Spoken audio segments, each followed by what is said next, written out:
కొమ్మి లక్ష్మీనాయుడు గారు, జిల్లా జనసేన పెద్దలు, అలాగే బీజేపీ పెద్దలు, ప్రతి మండలం నుంచి ఆస్పత్రి నియోజకవర్గ ప్రతి మండలం నుంచి విచ్చేసిన మండల నాయకులకు, కార్యకర్తలకు, చేజల మండల నాయకులకు, కార్యకర్తలకు అందరికీ నమస్కారం. ఈరోజు ఇందాకే చెప్పాను, ఈ సభ, ఈ జనసందోహం చూస్తూనే రామ్నాథ్ గారు గెలిచిపోయినట్టే ఉంది. గెలిచారు అని మరి ఒకసారి మళ్ళీ చెప్తున్నా, గెలిచారు అనేది మనకు ముఖ్యం కాదు. ఎంత మెజారిటీతో గెలిపించుకుంటామా అనే దానికి మనం సిద్ధమా అని అడుగుతున్నాం. వినపడలా? సిద్ధమా? సిద్ధం. ఈరోజు వైసీపీ ప్రభుత్వం నడుస్తా ఉంది.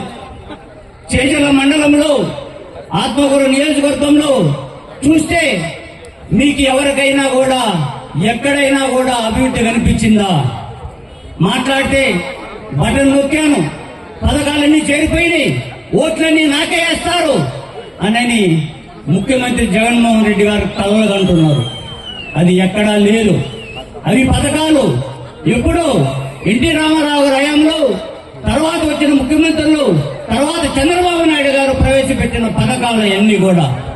ఆ పథకాలకి వేరే పేర్లు పెట్టి నేనేదో చేశానని చూపించుకుంటూ, ఇందాక మన పెద్దలు రామనాయుడు గారు చెప్పినట్టు గవర్నమెంట్ ఆఫీసులన్నీ తాకట్టు పెట్టి మన పంట పొలాల మీద కూడా జగన్మోహన్ రెడ్డి బొమ్మ వేసుకొని ఈసారి గవర్నమెంట్ వస్తే ఆ పొలాలు కూడా తాకట్టు పెట్టే పరిస్థితి వస్తుంది.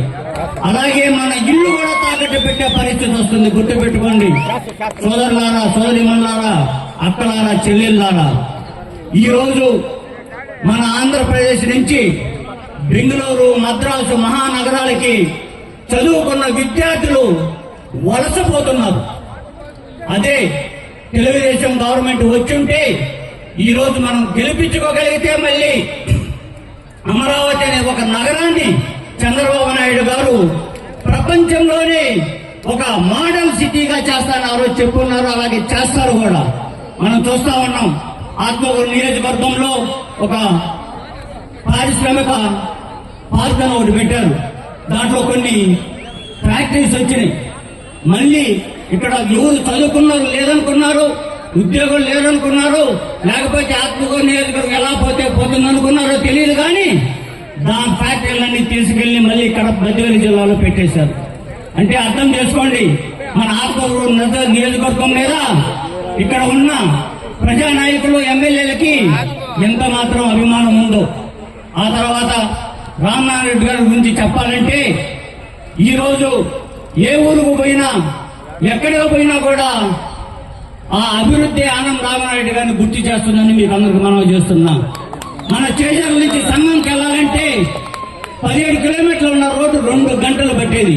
అదే రామనాయుడు గారు వచ్చిన తర్వాత దాన్ని చేజర్ల నుంచి సంఘం వరకే డబుల్ రోడ్ చేయాలనుకుంటే పెరమాలపాడు దాకా చేశారు. తర్వాత రెండో బిట్టు కూడా శాంక్షన్ పిలిచే టైంలో గవర్నమెంట్ మారిపోవడం వల్ల ఆగిపోయింది. రామనాయుడు గారు వేసిన రోడ్లు కూడా ఈ రోజుకి ఏమీ లేకుండా పోయినాయి.